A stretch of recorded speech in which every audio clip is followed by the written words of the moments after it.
ভাইরে ভাই, ফুটবলারদের জন্য ফিফা নিয়ে আসলো নতুন একটি নিয়ম।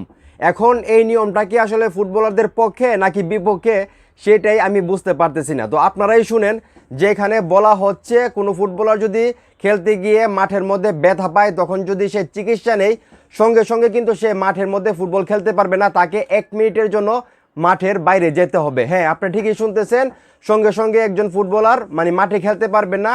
চিকিৎসা নেওয়ার পর তাকে 1 মিনিট মাঠের বাইরে অপেক্ষা করতে হবে, তারপরে কিন্তু তাকে মাঠে নামতে হবে।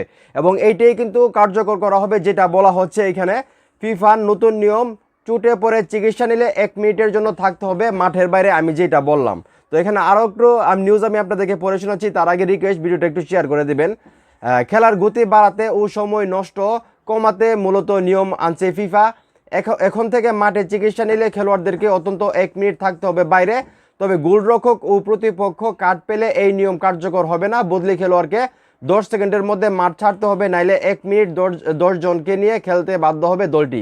ভাইরে ভাই, এটা কিন্তু কঠিন একটা নিয়ম। মানে আপনি অভিনয় করবেন চোট পাওয়ার, সেটা কিন্তু আর হবে না। আপনি যদি ব্যথা পান, আপনি যদি চিকিৎসা নেন, তাহলে কিন্তু 1 মিনিটের জন্য আপনাকে অবশ্যই মাঠের বাইরে থাকতে হবে এবং 10 জনকে নিয়ে আপনাদেরকে ফুটবল খেলতে হবে। তাছাড়াও কিন্তু এই নিয়মটা কিন্তু আসলে ফুটবলারদের জন্য আসলে কার্যকর হবে না, কারণ ফুটবলার যদি লাল কার্ড পায়, তার রিপ্লেসমেন্টে যে খেলোয়াড়টা মাঠে ঢুকবে তাকে কিন্তু 10 সেকেন্ডের ভিতরে ঢুকতে হবে। তাছাড়া কিন্তু 1 মিনিটের জন্য মানে 10 জনকে নিয়ে মাঠে খেলতে হবে, এমনটাই কিন্তু আসলে ফিফা জানাই দিছে। তো এখন এই মুহূর্তে যারা আমার এই ভিডিও দেখতেছেন, এই যে ফিফার নতুন নিয়ম যে আসলে চোট পেয়ে চিকিৎসা নিলে মাঠের মধ্যে 1 মিনিট মাঠের বাইরে থাকতে হবে, এটা কি আসলে ফুটবলারদের জন্য পজিটিভ হয়েছে নাকি নেগেটিভ হয়েছে? আপনাদের কি মনে হয় সেটা অবশ্যই কমেন্ট করে জানাবেন। ভিডিওটা ভালো লাগলে অবশ্যই শেয়ার করবেন।